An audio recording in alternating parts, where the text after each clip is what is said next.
En este video seguimos con el tema de cómo interpretar un texto matemático y sumamos un segundo ejemplo. La idea de ver este video es que es continuidad del anterior, así que quien no vio el anterior, primero va el otro.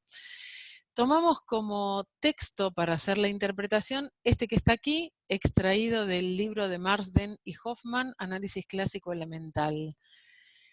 Como decíamos en el otro video, vamos a hacer una primera mirada global como para ver si identificamos secciones en el texto y tratando de pescar cuál es la intención del autor en cada una de las partes. Leo entonces de primera corrida. Proposición, sea S incluido en R no vacío, entonces B que pertenece a R es el supremo de S, sí, solo sí, B es una cota superior y para todo epsilon mayor que 0 existe X que pertenece a S, tal que X es mayor que B menos epsilon. Demostración, supongamos primero que B igual supremo de S y que epsilon mayor que 0, debemos encontrar un X que pertenece a S, tal que B es menor que X más epsilon. Si no existiera tal X, tendríamos B mayor o igual que X más epsilon para todo X que pertenece a S, es decir, B menos epsilon mayor o igual que X. Por lo tanto, B menos epsilon sería una cota superior estrictamente menor que B, con lo que B no sería supremo, en contradicción con nuestra hipótesis. Para la recíproca, supongamos que B satisface la condición dada, sea D una cota superior de S. Según la definición de supremo de S, debemos probar que B es menor o igual que D.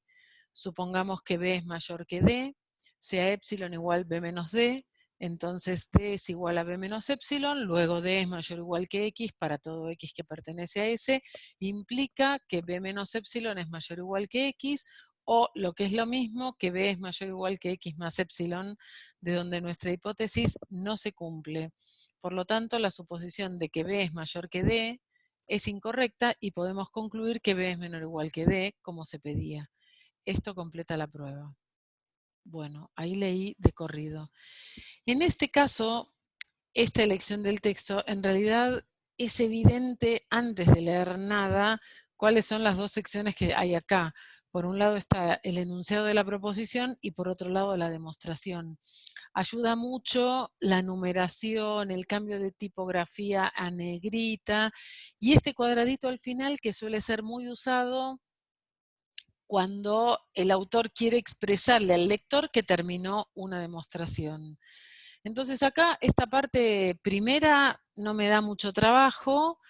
Sí me parece que a todo el mundo le queda claro que yo lo haya leído así de corrido está lejos de significar que interpreté el texto. Así que me voy a dedicar a esta primera parte que es interpretar el enunciado, tratar de entender qué es lo que este enunciado me está diciendo.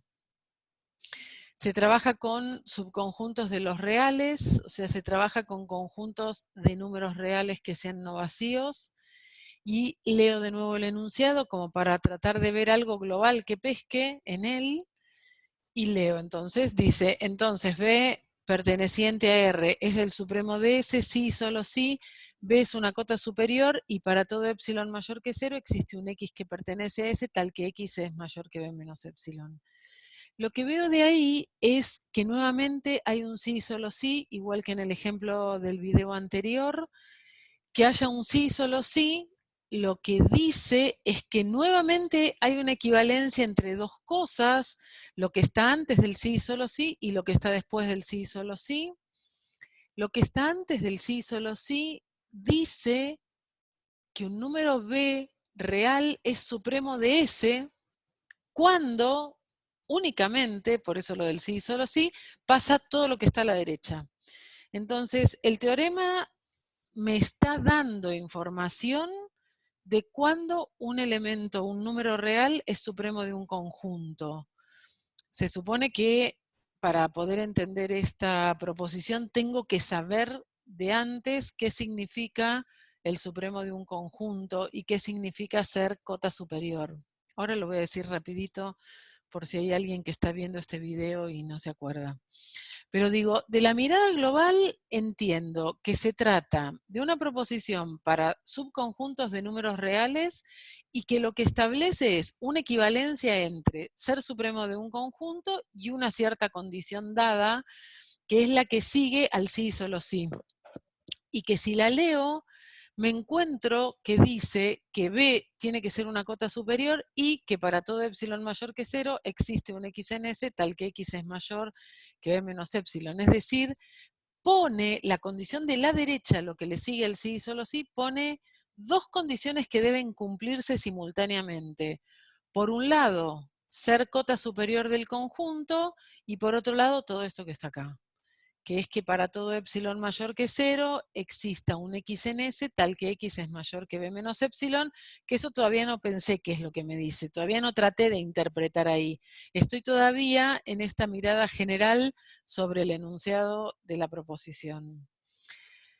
Voy a recordar lo que es cota superior y voy a recordar lo que es el supremo de un conjunto por las dudas. Un número es cota superior de un conjunto cuando es mayor o igual que cualquiera de los elementos del conjunto. Dicho de otra manera, todo elemento del conjunto es menor o igual que el que funciona como cota superior.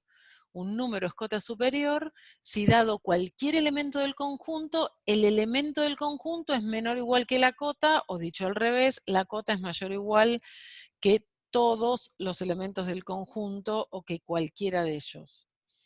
Eso es ser cota superior. ¿Qué es el supremo? Cuando un conjunto admite una cota superior, es decir, cuando existe una cota superior, el supremo es la menor de ellas. Es decir, si hay una cota superior, hay infinitas. Basta pensar en cualquier número mayor o igual que la cota. Cualquier número mayor o igual que un número que ya de por sí es cota, sigue siendo cota.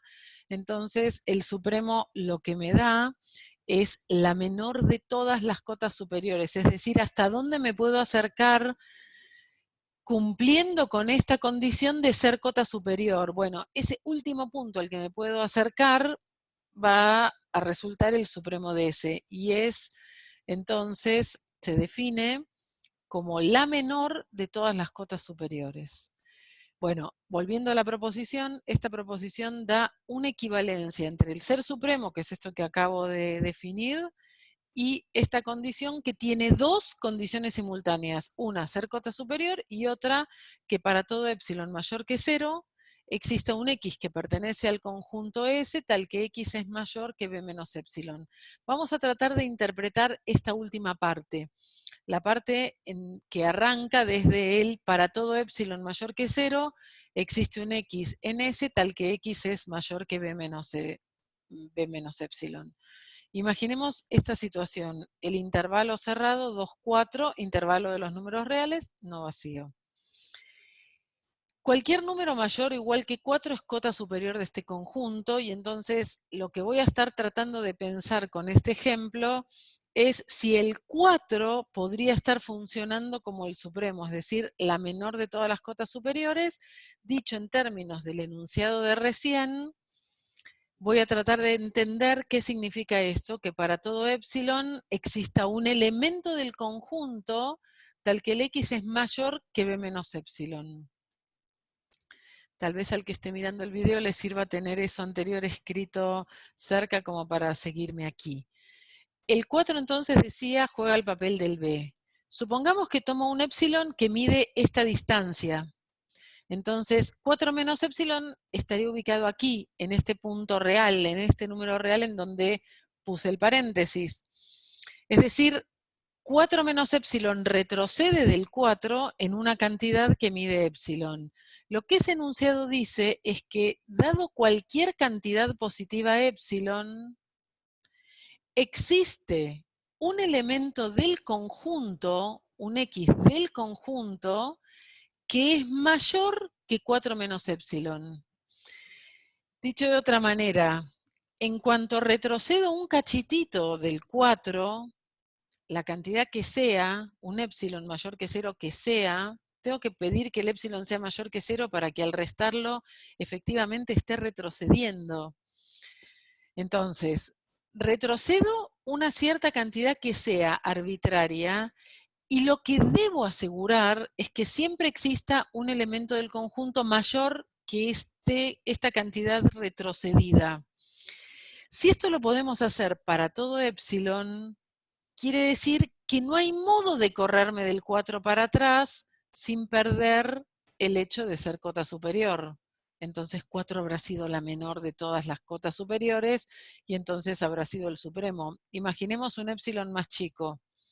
Tendría si esto mide epsilon, sigan el mouse, si esto mide epsilon, este número sería ahora 4 menos epsilon, y entonces lo que hay que garantizar, lo que el teorema dice, es que tendría que existir un elemento del conjunto, que no es el mismo que el otro, como el epsilon tampoco es el mismo, que es mayor que 4 menos epsilon.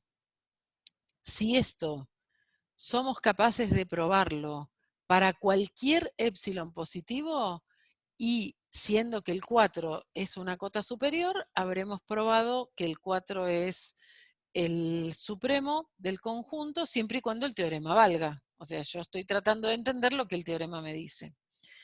Esto es entonces lo que el enunciado está planteando. El enunciado está planteando esa situación, una equivalencia entre ser supremo y esta condición doble de ser cota superior y esta condición del epsilon. Cuando uno tiene este tipo de teoremas que establecen equivalencias entre cosas, uno los llama teoremas de caracterización de ese objeto que está siendo representado de una manera nueva. Es decir, este teorema es un teorema de caracterización del supremo. El enunciado del teorema caracteriza el hecho de ser supremo. Caracterizar algo, caracterizar un objeto matemático, significa, lo puedo decir de otro modo, encontré una manera equivalente de decir qué significa tener, en este caso, el supremo de un conjunto. Entonces, a este teorema se lo suele conocer como el teorema de caracterización del supremo. Leamos la demostración. Bueno, ya esto nos anticipa algo, ¿no? El hecho de tener un sí, solo sí, acá dice claramente que hay una demostración, está indicado dónde termina la demostración y como el enunciado tiene un sí, solo sí, esta escritura de un sí con dos íes es una forma entre medio coloquial y simbólica de poner un sí, solo sí, me anticipa que la demostración va a tener que tener dos partes. Una parte, la implicación de izquierda a derecha, y otra parte, la implicación de derecha a izquierda. Vamos a ver por dónde empieza y vamos a ver si identifico dónde está cada una, dónde empieza una de las demostraciones de una implicación, dónde termina y dónde empieza la otra. Vuelvo a leer con esa intención, a ver si pesco dónde empieza cada una y dónde termina. Supongamos primero que B es igual a supremo de S y que epsilon es mayor que 0. Debemos encontrar un X que pertenece a S tal que B es menor que X más epsilon. Ahí ya me está diciendo por dónde empezó. Supuso que B es el supremo de S. Entonces está con la implicación que va de izquierda a derecha, es decir, la que leería primero si leo comúnmente B un número real es el supremo de S. Si solo si está tratando de probar hacia la derecha, va a tener que probar entonces que B es cota superior de S y va a tener que probar que para todo epsilon existe un elemento del conjunto tal que X es mayor que B menos epsilon. Notemos que toma el B, dice que es el supremo porque esa es parte de la hipótesis porque está demostrando la implicación ahí, y toma un epsilon mayor que 0 cualquiera. Lo toma. ¿Qué piensa hacer? Dice, debemos encontrar un X en S tal que B es menor que X más epsilon. Acá lo que dice es que para todo epsilon tiene que existir un X en S tal que X sea mayor que B menos epsilon. Entonces, el autor acá nos dejó escrito su plan, dejó escrito que el plan es encontrar un X, fíjense, es esta parte, encontrar un X es mostrar que existe un X, y en lugar de poner X, ay, me perdí, acá estoy. En lugar de poner X mayor que B menos epsilon, puso B menor que X más epsilon. Veamos si esto es igual. Sí lo es, ¿no? Es como pensar en que el épsilon está de acá. B menor que X más épsilon es lo mismo que X mayor que B menos épsilon. Si no existiera tal X, tendríamos B mayor o igual que X más épsilon para todo X que pertenece a S, es decir, B menos épsilon menor o igual que X. Por lo tanto, B menos épsilon sería una cota superior estrictamente menor que B, con lo que B no sería supremo en contradicción con nuestra hipótesis. Para la recíproca, y ya no voy a leer más, en este punto de donde dice con nuestra hipótesis, termina la demostración que va de izquierda a derecha. Ahí termina esa parte. Entonces, dediquémonos a esa, porque ya sabemos que lo que sigue es la demostración de la recíproca. No hay más nada en este texto. Entonces, cuando llegamos acá a este primer punto que leía recién, el debemos encontrar un X que pertenece a S, tal que B es menor que X más épsilon, lo que encuentro es que el autor dejó por escrito cuál es su plan. Su plan es poder mostrar que existe un X en S que cumple esto. Y a partir de ahí en adelante, encara por el absurdo. Dice, si no existiera tal X, tal cosa. Y llega una contradicción. Miremos cuál es la contradicción a la que llegaría. Llegaría a que B menos épsilon sería una cota superior estrictamente menor que B, con lo que B no sería el supremo. A ver, ¿cómo sería esto? Me tengo que convencer que ahí hay un absurdo, tengo que convencerme que eso no puede darse. Sabemos que B es el supremo, eso es dato.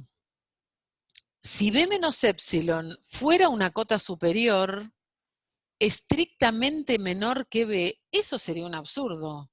Porque como el épsilon es positivo, B menos épsilon le achica un poco a B. O sea, B menos épsilon es más chico que B. Ahí estoy usando que el épsilon es positivo. ¿Se dan cuenta? Entonces, si yo pudiera, o si en mi demostración pruebo que B menos épsilon es una cota superior, eso genera una contradicción, porque entonces B, que es el supremo, y por ser el supremo es la menor de todas, no sería la menor, porque acabo de encontrar una que es menor. Entonces, ya entendí la contradicción. O sea, el autor dice, mi plan es encontrar un X que cumpla esto. Supongo que no lo hay, supongo que no existe un X que cumpla esto y mi plan es mostrar que si eso pasa, B menos épsilon es cota superior. Si logro mostrar que B menos épsilon es cota superior, eso es absurdo, porque como B menos épsilon es más chica que B, entonces B no es la menor de todas las cotas superiores. Ahí pesqué el plan. Todavía no tengo la menor idea cómo hace para mostrar que B menos épsilon es una cota superior, pero tengo entendido el plan. El plan del autor es, encara esa parte por el absurdo y va a mostrar que B menos épsilon es una cota superior. Vamos a ver si entendemos cómo hace eso. Entonces sigo acá. Dice, voy acá. Debemos encontrar un X que pertenece a S tal que B es menor que X más épsilon. Si no existiera tal X, tendríamos que esto que está acá no se da. ¿Qué quiere decir que esto no se da? No se da nunca que B sea menor que X más épsilon para ningún X. Si no se da para ningún X que B es menor que X más épsilon, quiere decir que B es mayor o igual que X más épsilon para todo X en S. Fíjense qué importancia la de poner cuidado en los cuantificadores. Yo acá tenía que probar que existe un X en S, tengo que probar que existe un X en S tal que pasa esto, y cuando lo niego, cuando digo, ¿y si esto no pasara? Si eso no pasara, es que para todos los X no pasa. Por eso es súper importante esto del para todo X que pertenece a S, y bueno, que esto no pase quiere decir que vale la desigualdad al revés. Ahora, si B es mayor o igual que X más épsilon para todo X en S, quiere decir que para todo X en S, B menos épsilon es mayor o igual que X. Es cuestión de pensar en el épsilon del otro lado de la desigualdad. O sea que todos los X, porque esto vale para todo X, y ahí está de nuevo la importancia de los cuantificadores, todos los X del conjunto son menores o iguales que B menos epsilon. Todos los X. Eso dice que B menos epsilon es cota superior. O sea, tengo que interpretar de esta desigualdad y que la desigualdad esta se funciona para todos los X del conjunto, que eso me está diciendo que B menos epsilon es una cota superior. Entonces, mostré a partir de esto que B menos epsilon es una cota superior y eso me da un absurdo, porque entonces B no es la menor. Fin de la primera de las dos implicaciones, la implicación que va de izquierda a derecha. Vamos con la otra, vamos con la recíproca. ¿Cómo sería la recíproca? Hay que suponer que, bueno, hay una cosa que no dije y que el texto tampoco dice, que es que la condición de ser cota superior es inmediata en las dos implicaciones. Fíjense, recién el autor lo que hace cuando demuestra la ida, lo que acabo de interpretar con ustedes, nunca se puso a contar que B sea cota superior, pero eso lo es porque parte de tomar que B es el supremo. Entonces, como B es el supremo, es cota superior. No tuvo que hacer nada para demostrar esta primera parte. ¿Está bien? Esta primera de las dos condiciones que tenemos en el miembro de la derecha de la proposición. Vamos al revés. La hipótesis es que B es cota superior y que para todo epsilon positivo pasa esto. Con esos dos datos tengo que probar que B es el supremo de S. Habíamos dicho que ser el supremo es ser la menor de las cotas superiores. O sea que ser cota superior lo tengo garantizado. Lo que me va a tocar probar es que es la menor. Leo. Para la recíproca, supongamos que B satisface la condición dada. O sea, lo que está a la derecha del sí, solo sí. Sea D una cota superior de S. Según la definición del supremo, debemos probar que B es menor o igual que D. Supongamos que B sea mayor o igual que D, sea epsilon igual B menos D, entonces D es igual a B menos epsilon, luego D es mayor o igual que X para todo X que está en S, implica que B menos epsilon es menor o igual que X, o lo que es lo mismo que B es mayor o igual que X más epsilon, de donde nuestra hipótesis no se cumple. Por lo tanto, la suposición de que B mayor que D es incorrecta y podemos concluir que B es menor o igual que D, como se pedía. No entendí nada de lo que leí ahí. Solo entendí que fue por el absurdo, que llega a una contradicción, que llega a algo donde muestra que no se cumple la hipótesis. Entonces, ¿dónde empezó a negar esto? O sea, pesqué que hay una contradicción. ¿Dónde empieza a negar algo para que mostrar que hay una contradicción me permita terminar la demostración? Voy a leer de nuevo, tratando de pescar eso. Para la recíproca, supongamos que B satisface la condición dada, sea D una cota superior de S. Según la definición del supremo, debemos probar que B es menor o igual que D. Supongamos que B sea mayor que D. Acá está. Acá niega lo que tiene que probar. O sea, acá arranca el absurdo. ¿Se dan cuenta? Ahí arranca el absurdo. Entonces, tengo varias cosas que entender. Primero, ¿por qué pone que según la definición del Supremo tengo que probar esto? Ahora lo voy a ver. Pero si eso lo llego a entender, ya entendí que lo que hace a continuación es negarlo. Y en algún punto llega a que hay algo que está mal, hay una contradicción, hay un absurdo. Veamos cuál es. A ver si lo pescamos. Paso algunas partes. Voy a tratar de pescar dónde está la contradicción. Por lo tanto, la suposición esta es incorrecta. Acá ya está. De donde nuestra hipótesis no se cumple. Estoy acá. Si B es mayor o igual que X más D, dice que la hipótesis no se cumple. Tendría que ver esto si pasa para todo X.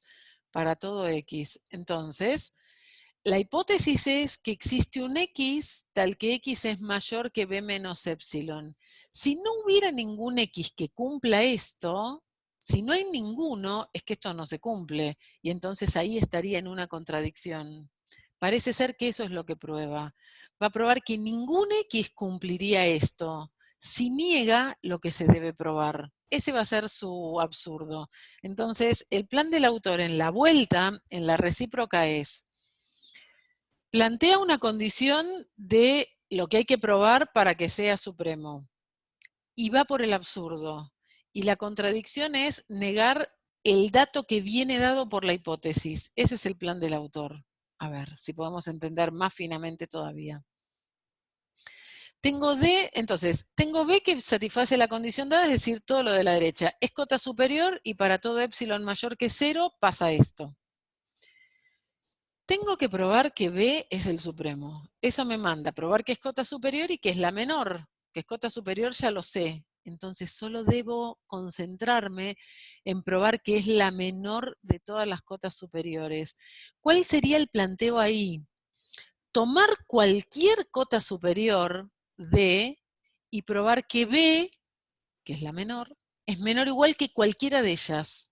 Eso es lo que se plantea. ¿Se dan cuenta en esta oración que empieza en el sea, con el sea de una cota superior de S? Debo probar que B, que es la menor de todas, si es el supremo, es menor o igual que D, que es una cualquiera que tomé. Eso es lo que hay que probar. Si yo lograra probar eso, habría probado que B es la menor de todas las cotas superiores y entonces tengo que es el supremo. Lo niega, encara por el absurdo. Entonces, si B no es menor o igual que D, es que B es mayor que D.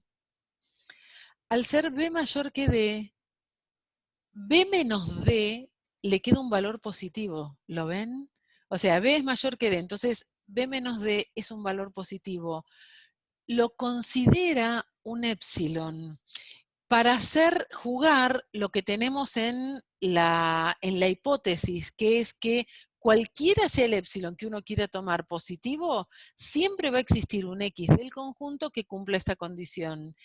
Todo eso que ahora, que es hipótesis, yo sé que vale para el epsilon que se me ocurra poner, lo va a poner en juego con este epsilon, con el epsilon igual B menos D.